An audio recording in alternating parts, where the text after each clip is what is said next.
Hi everybody, Okay, welcome to Lhf annual meeting of the Debian Perl group with Clément Hermann and all.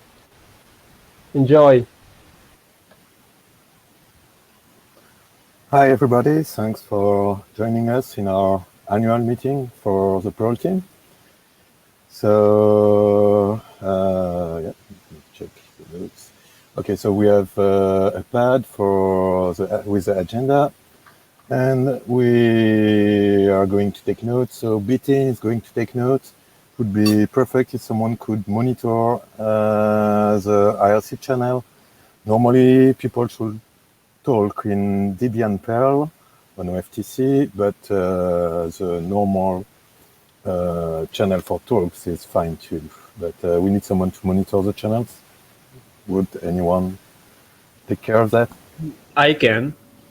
Okay, great. Thanks. So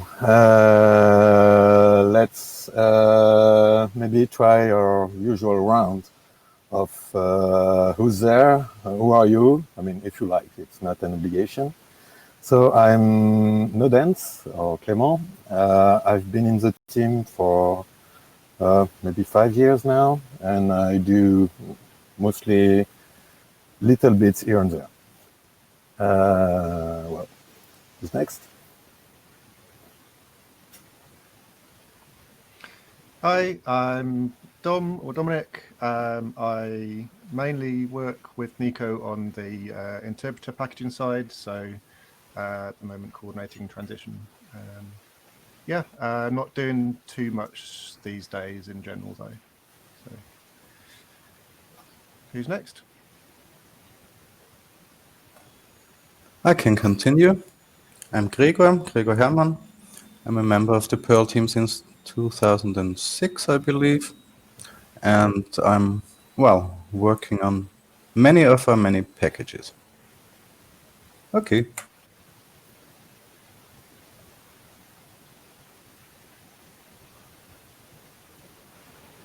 Hi, I'm Tomasz, and actually I'm around for a while, around or somewhat loosely connected with the team, but sometimes I come back and make tiny changes here and there, and I'm here to maintain my curiosity or my taste for doing some Perl stuff. That's all.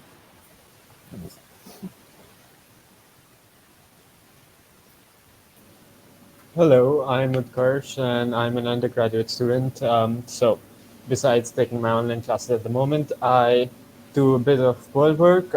Recently, I've not been so much active, but I used to keep some libraries updated, and I myself maintain a couple of other libraries. So yeah, I just do a bit of stuff here and there.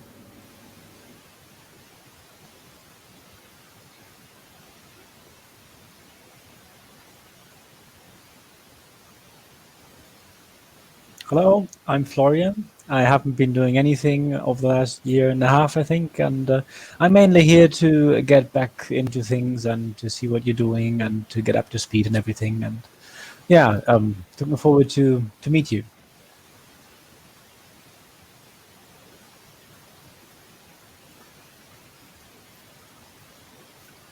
Hi, I'm Todd Ronaldo over in Houston, Texas. I mostly do work on Perl 4, but I've always been curious about the work you guys do, and we've discussed you guys often, so I just wanted to drop in and see what you guys were doing.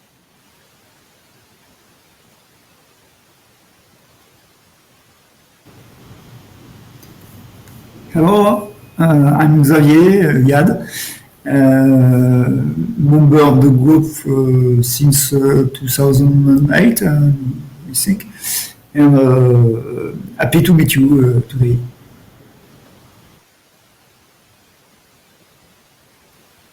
Hi, I'm Etienne Mollier. I joined the Perl team only very recently, and I mostly integrated some dependencies for Debian Med packages into the Debian Perl team.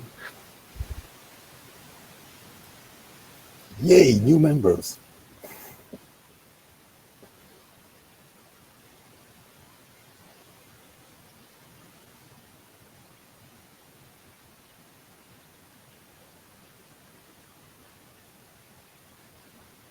Okay, anyone else? And if not, that's fine.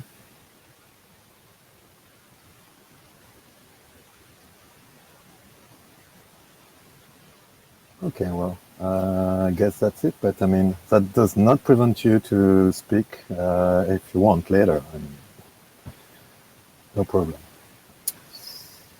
Well, our first item on the agenda is, as usual, the team status.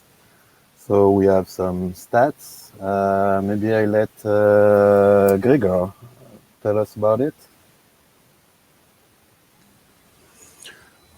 Yeah, so each year we look at some numbers for the team to get a feeling about how we're doing.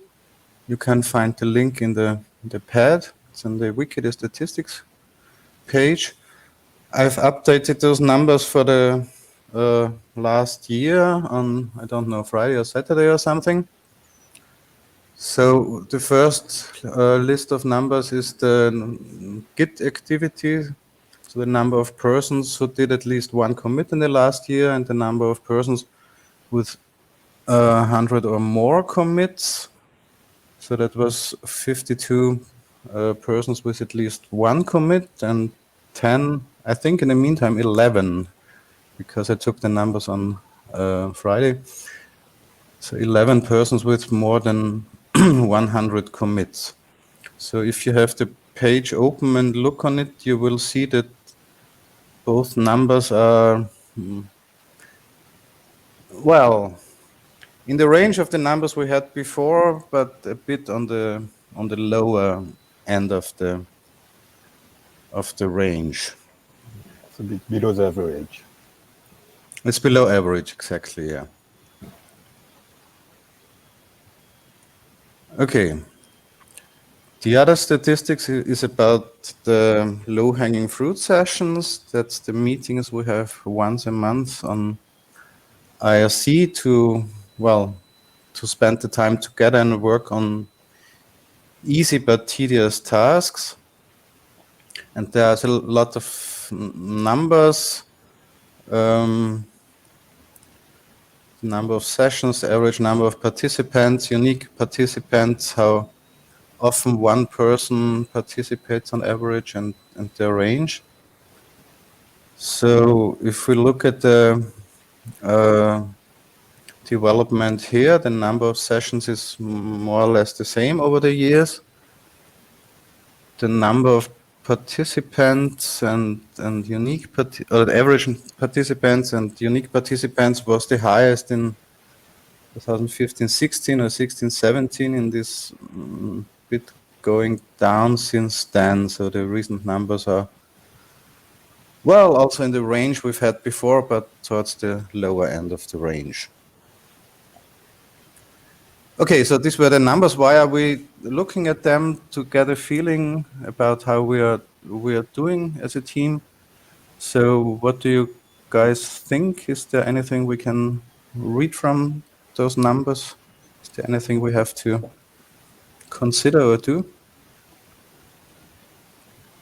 Well, I think that, it's decreasing a bit, but not dropping completely, which is a bit reassuring. So what I see is that, I know that this year it was a bit difficult for me to attend LHF, and most of the time I was just saying hello and not doing much. But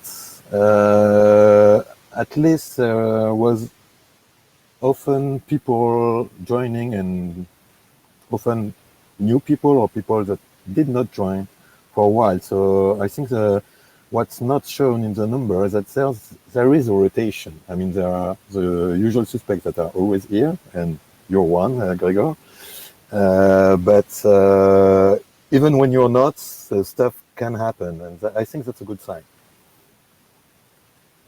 Well, maybe it's my optimism talking, but I prefer to see that as a good sign. But yeah, every year we've been thinking, okay, well, maybe the time the time it happens is the issue, or maybe there is something. So what happens is that the time changes every month. It happens on the 21st every month, and it's 1 month at 17 UTC and another month at 19 UTC to try to help a bit with the time zone difference. Well, so far that has mostly worked for me, but I mean, if anyone wants to chime in.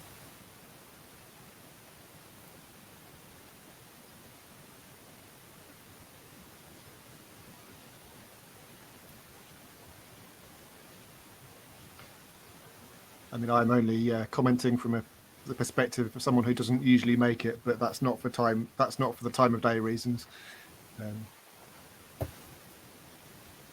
I'd like to get back into more active participation. It's possible that we could turn it into something that's a bit more interactive, so we're all getting more and more used to video calls, for example. So maybe there's an opportunity to evolve how it works a bit. We also have experience from the sprint we had as well, related. Yeah, we actually, I think we talked about that possibility during the sprint.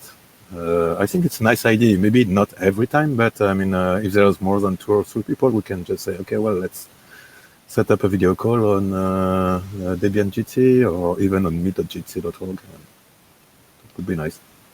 I think it's something we can do as we can decide on every time, just maybe set up a room somewhere and use it for something more interactive.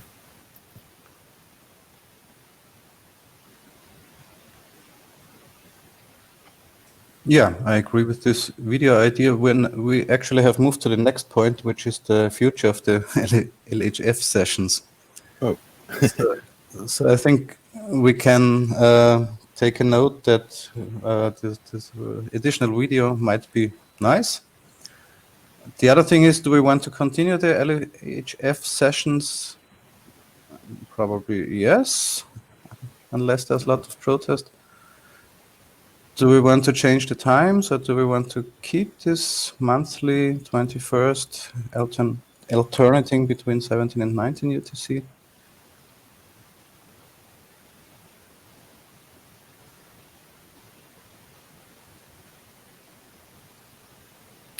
Well, for me, so far, when I could not attend, it was generally not because of the time, but because of the day. And it was this year it was mostly bad luck, because the day of the week it would happen was often something where I already had something planned. So for me, let's keep it that way, and I guess it would work better next year for me. Well, in my case, it's the time of day, which is in the middle of the night usually. But I don't see how that can be improved, because I guess you people can't attend when you're working, actually. So that's just me. Well, I think we might want to try to maybe have a wider difference. I mean, I'm okay with that. I mean, nowadays, well, I'm self-employed, and that time is not a problem, if it's not the middle of the night. So. Well, for me, a time like this would be best, actually. I don't know if that's compatible with your work schedule if it's in the middle of the week, like on a Thursday or something.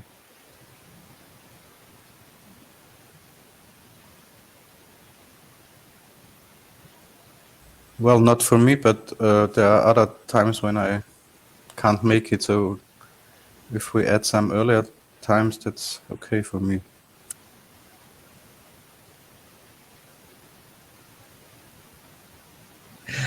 It's not that important, really. I wouldn't know if I could make it then. If it's just me, I don't think it makes much sense.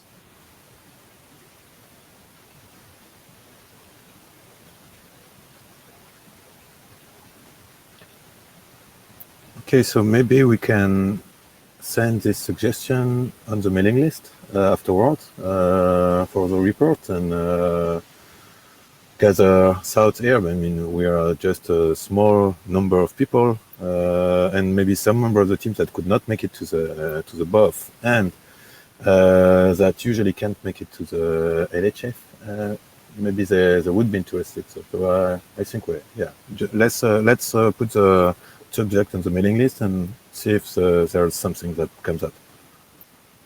What do you think? Yeah, good idea. Maybe people from the US, West Coast somewhere. Yeah.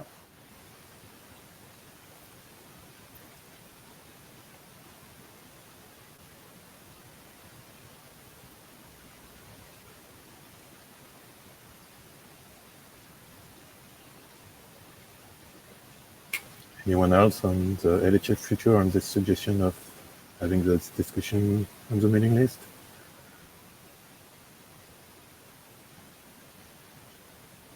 I just thought, how about making some of the sessions a little bit more specific? I think now we mostly have similar topics every time, and maybe if people like said a day or two in advance, okay, why not pick this one and work specifically on this? Might be more interesting for people to make an effort and be there and join in. Yeah, I mean, normally there's an agenda, and it's which is just a wiki page, and that a link is sent along with a calendar invitation. But it's true that we have not been very good at proposing other stuff than just the usual upstream update and working on toolings and stuff like that. But I mean, if anyone has suggestion on, oh yeah, well, it would be nice to do that, but I don't want to work on that alone. Why don't we do that during a LHF or something? I mean, I'd be happy to do something like that myself. I mean, that's a good idea. Yeah, me too. I think it's a good idea. The question is just, where does these topics come from? Yeah. So as Nolan said, if someone proposes a topic, I think that's an excellent idea to work a bit more focused. Well, I wanted to talk about making it more interactive, but I'll just do it on the mailing list so that it's available in the wider public to chime in their opinions. So I'll just post it to mailing lists.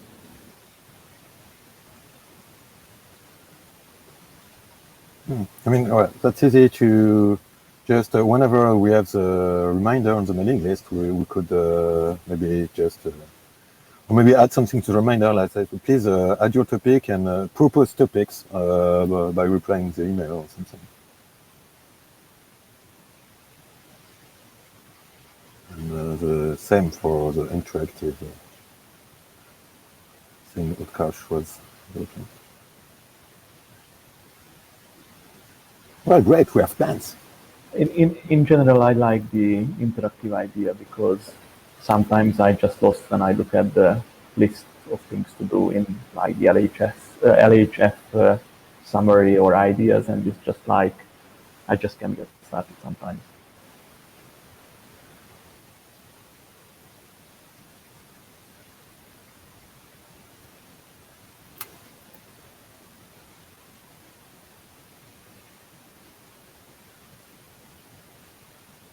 Okay, shall we continue? Yeah. I just have a comment from Bremner that say that we should not defer everything to the mailing list and be brave. But yes, let's continue. So sprints. We had a sprint this year in May. Woohoo! That was not to be taken for granted. It should have initially happened in person, but of course it did not. But we had the opportunity to test this Jitsi setup then, and well, for me, it worked quite well. It was nice to see familiar faces and unfamiliar faces to just, do stuff together. Of course, not as nice as an in-person meeting. Always more complicated for immersion because, well, when we're at home, we also have more solicitation for other stuff. But I mean, in my opinion, it's something that as we were saying, we should do more often. I mean, it's much easier to set up than an in-person meeting. I really hope we can have an in-person meeting again soon, because that's much nicer, but yeah. So the LHF is one way to do that, but we might want to do stuff in this area. For those thoughts?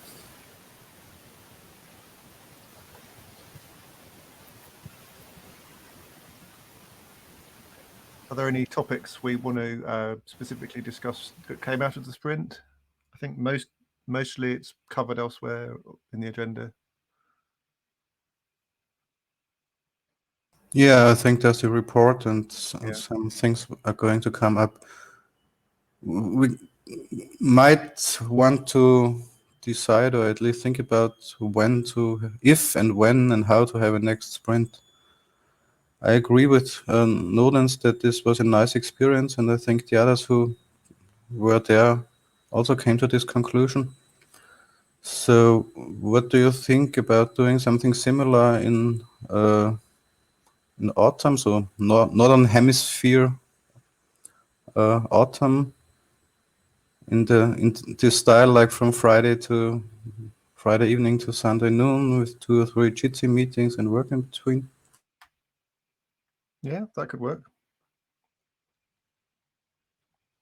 I see thumbs up from several people. Okay, and I guess for the exact dates, we will go to the mailing list, right?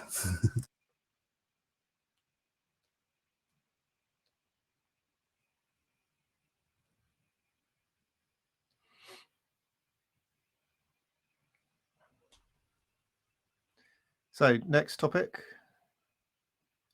Anything to discuss from the BOF last year? I mean, there's a list of things here. Do we want to talk about them all? So these are the things where we said last year that we will talk about them this year, but it doesn't mean that we can't change the order. So maybe it would make more sense to start with Perl 532 and Perl 7, because that's more urgent, and then see how far we can get in those other items. Sure.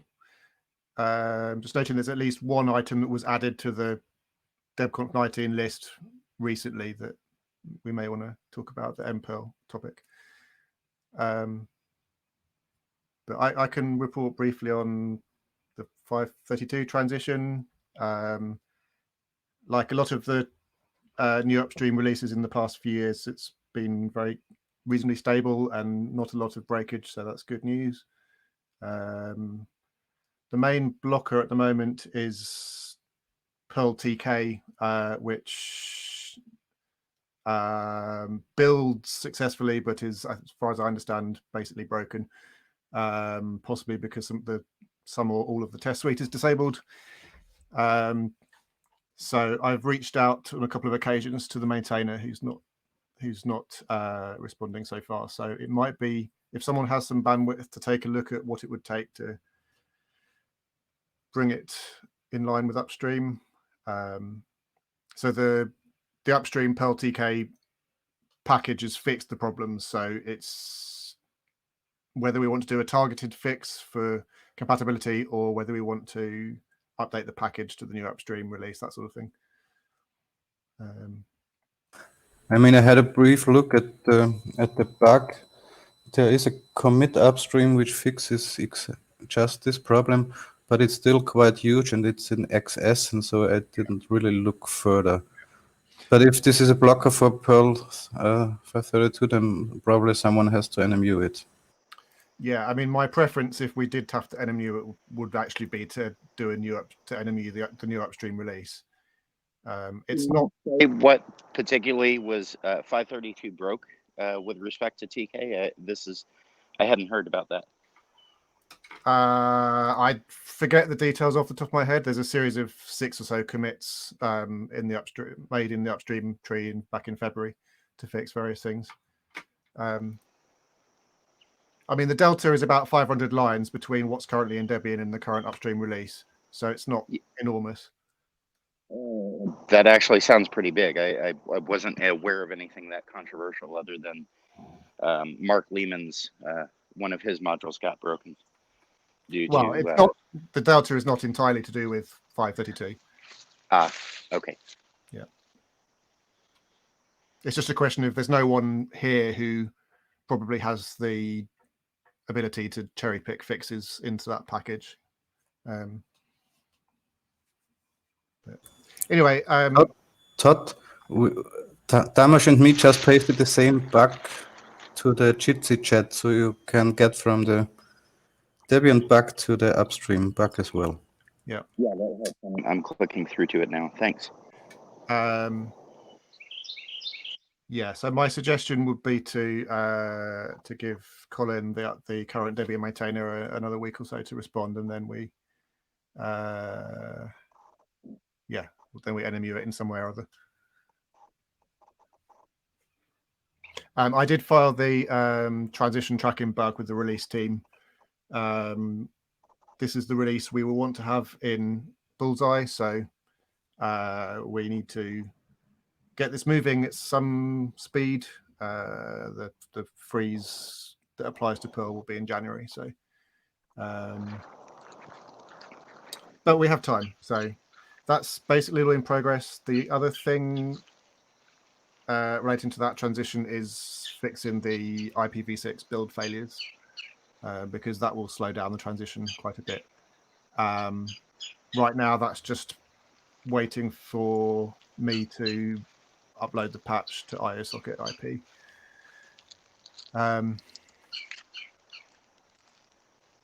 So for anyone who's what surprises me about this bug is that upstream is not responding, and upstream is Paul Evans, who is very active all around. Yeah, that's true. On the other hand, as Nico and I discussed at the weekend, this problem is not really down to IOSocket IP. It appears to be a flaw in glibc. So it's from the perspective of Perl, it looks like more of a workaround than anything else. But I think it's the right approach for now. There is a bug in glibc reported in linked in that thread as well.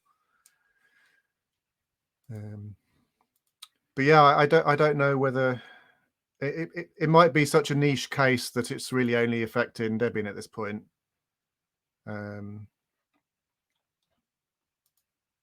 So there we go. I'm actually going to be meeting him with Paul in about 30 minutes. Okay. Well, if you can ask him what he thinks about this bug, that would be great. I'll just paste it. Hang on. I'll paste it into the chat in a sec.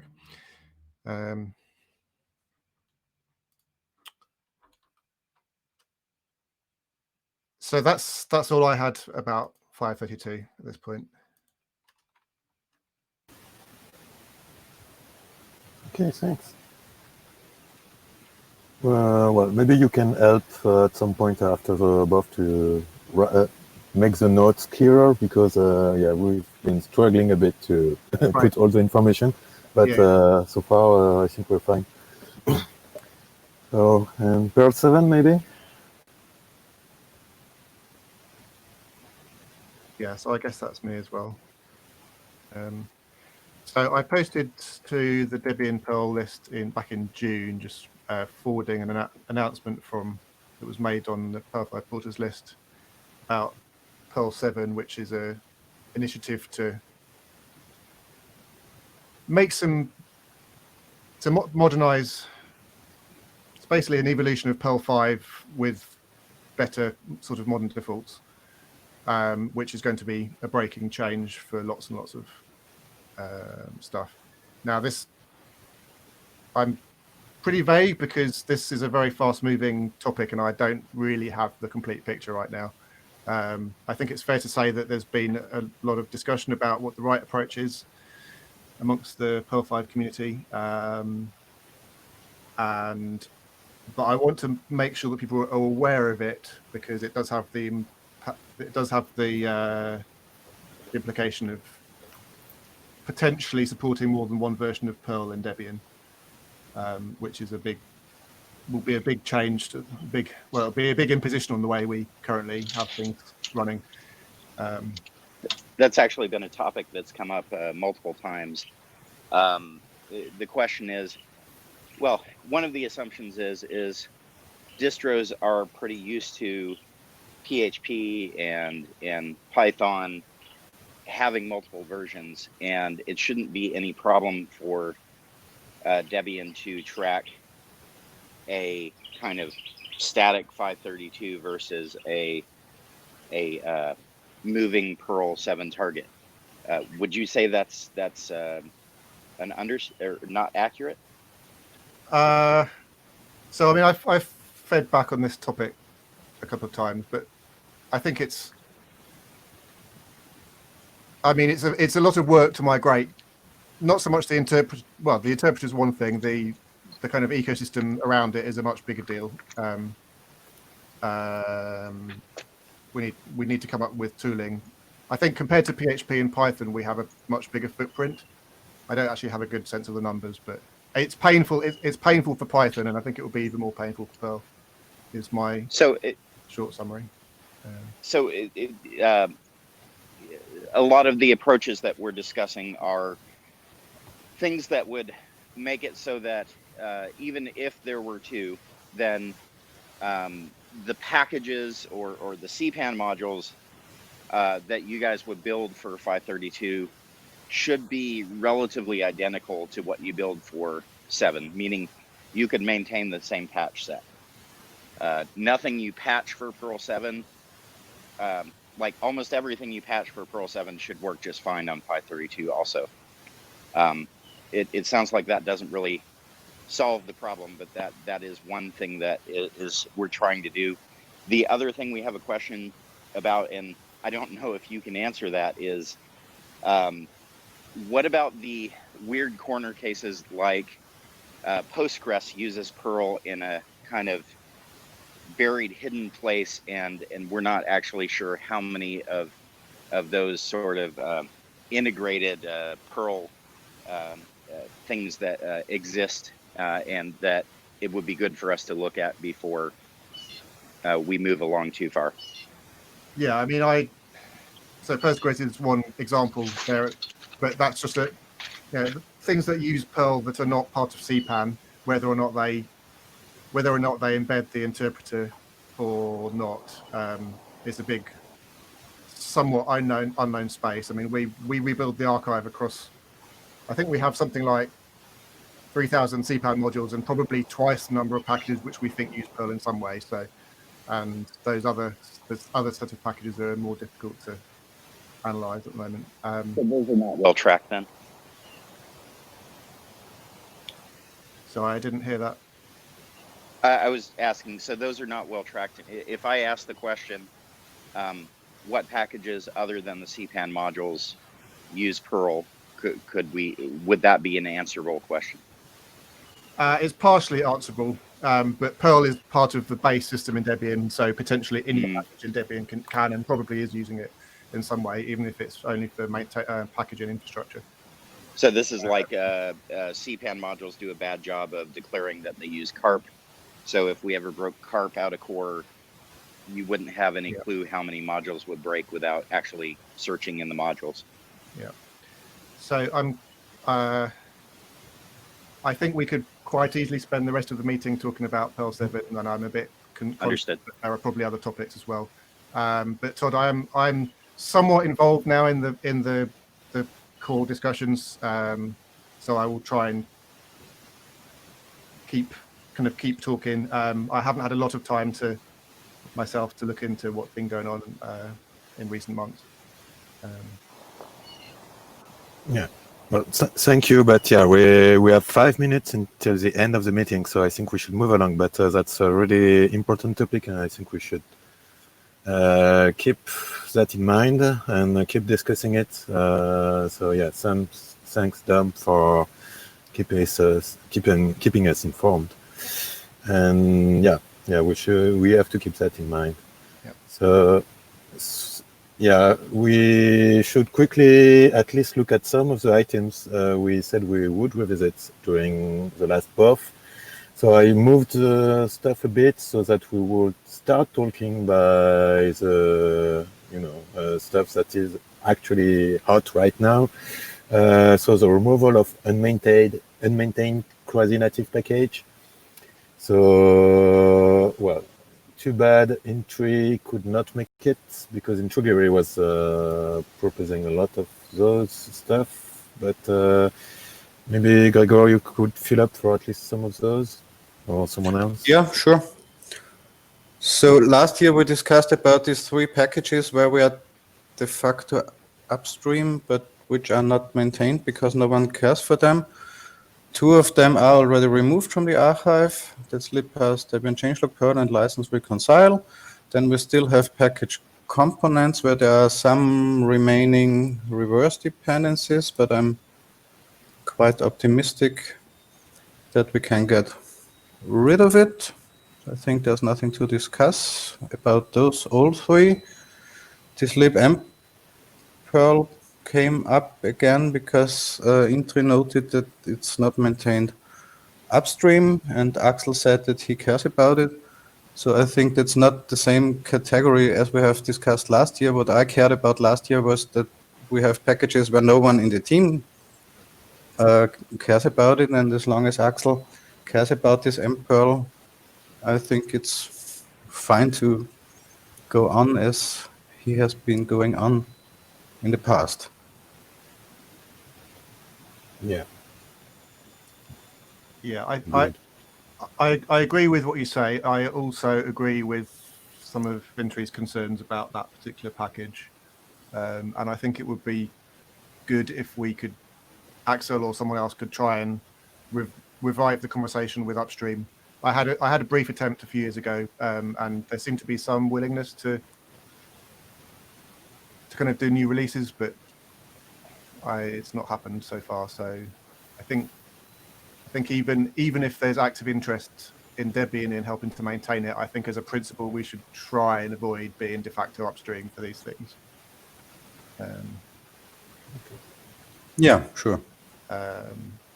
I will probably most likely reply to Axel along those lines by email, because I don't think he's in the call, right? No, I don't think so. Okay. So yeah, well, we have something like 1 minute left, so that's not much time for the rest. We have normally tooling for inactive group member, node check policy, dgit, salsa CI, and rcube. Do we want policy for that?